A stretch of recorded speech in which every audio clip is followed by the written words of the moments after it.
మా మహిళా సోదరిమణులు ఆలోచించాలి. ఈ election lady versus rowdy. Lady గెలవాలన్నా రౌడీ గెలవాలన్నా మీరు ఆలోచించండి.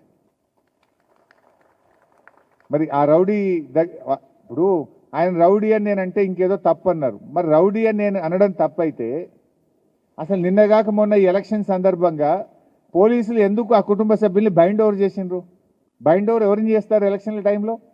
రౌడీ షీటర్స్ను ఆయా పోలీస్ స్టేషన్లో బైండ్ ఓవర్ చేస్తారు. యువర్ ఓన్ గవర్నమెంట్, నీ గవర్నమెంటే నేను బైండ్ ఓవర్ చేసింది కదా. Because you have a track record, you are a rowdy sheeter, your name is there in the police station. That's why police have call you and they made you bind over. మరి అని bind over చేసిన rowdy అనకపోతే ఏమంటాం? మీరు ఆలోచించండి. Lady versus rowdy, who has to win?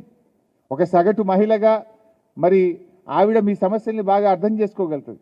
Don't think that Sunitha ఒక్కటి కాదు. సునీత అంటే బీఆర్ఎస్ కుటుంబము మొత్తం, కేసీఆర్ గారు మేమందరం కూడా సునీత గారి ఒక కుటుంబ సభ్యులుగా మీ నియోజకవర్గ అభివృద్ధిలో మీ కష్ట సుఖాల్లో ఒకవైపు కృష్ణన్న ఉంటాడు.